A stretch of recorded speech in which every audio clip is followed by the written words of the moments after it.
मगुंटा श्रीनिवासलू रेड्डी, उन्होंने कुल सितंबर 2022 और जुलाई 2023 के बीच में 3 स्टेटमेंट दिए हैं। कुल ईडी को 3 स्टेटमेंट, इनमें से पहले 2 स्टेटमेंट दिए जाते हैं जिसमें अरविंद केजरीवाल जी के खिलाफ कोई बात नहीं है, कहते हैं कि इनका कोई रोल नहीं है, कोई शराब घोटाला नहीं हुआ। और तीसरा स्टेटमेंट, क्योंकि अब बेटा 5 महीने से जेल में सड़ रहा है, तीसरा स्टेटमेंट में वो अरविंद केजरीवाल जी का नाम लेते हैं, उनके खिलाफ बयान देते हैं। अब चौंकाने वाली बात यह है कि ईडी ने जो चार्जशीट कोर्ट में रखी है, इसमें ये 2 स्टेटमेंट का कोई जिक्र नहीं है। 2 स्टेटमेंट पूरी तरह से गायब कर दिए गए हैं। केवल आखिरी स्टेटमेंट, जब बेटा 5 महीने से जेल में सड़ रहा है, हिम्मत टूट जाती है बाप की और बेटे की, और उस परिस्थिति में जो स्टेटमेंट उनसे निकलवाया गया वही केवल कोर्ट में शामिल होता है। बड़ा अजीब है, ये बड़ी अजीब इन्वेस्टिगेटिव एजेंसी है। इतने खुले आम फ्रॉड आप छुपाने की कोशिश कर रहे हो, सबको पता है, सब लॉयर्स को पता है, पूरे मैटर में जो लोग डील कर रहे हैं सबको पता है कि 3 स्टेटमेंट दिए गए और केवल 1 स्टेटमेंट चार्जशीट का हिस्सा है। बेटे पे आ जाते हैं राघव मगुंटा रेड्डी, वो 7 स्टेटमेंट देता है, 7 statements filed under section 50 of PMLA.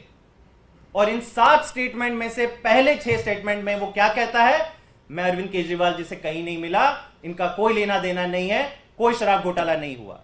क्या होता है, 5 महीने जेल में डालने के बाद 16 जुलाई को वो 7वां स्टेटमेंट आता है जिसमें अरविंद केजरीवाल जी का नाम लिया जाता है। और ईडी क्या करती है, पहले के 6 स्टेटमेंट पूरी तरह से गायब है, चार्जशीट का हिस्सा ही नहीं है, कोर्ट के सामने ही ये 6 स्टेटमेंट नहीं है, केवल 7वां स्टेटमेंट ये लोग डालते हैं पूरी चार्जशीट में।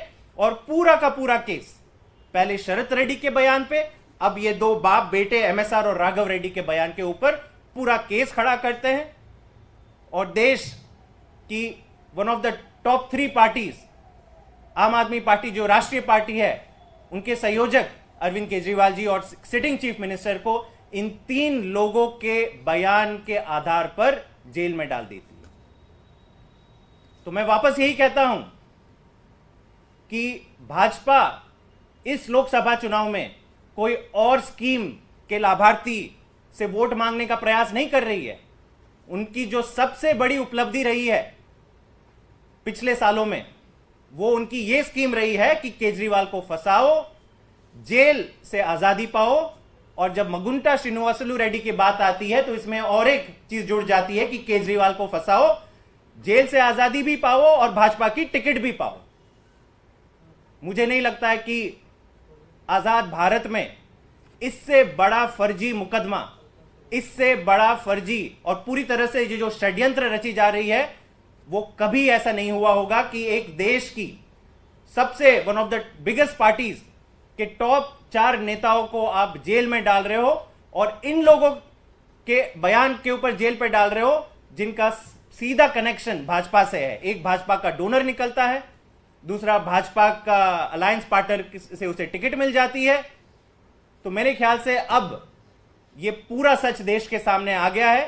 देश के लोग फैसला करेंगे, कोर्ट तो फैसला करेंगे ही करेंगे, सारे तथ्य कोर्ट के सामने रखे जाएंगे, लेकिन देश के लोग भी फैसला करेंगे कि ये तानाशाही इस चरम तक पहुंच चुकी है इस देश में कि कहीं कोई पर्दा भी नहीं है। अब पर्दा सारा हट गया है, इसके बावजूद भाजपा कहती है कि नहीं, केजरीवाल जी को हम अरेस्ट करेंगे, इनको जेल में रखेंगे।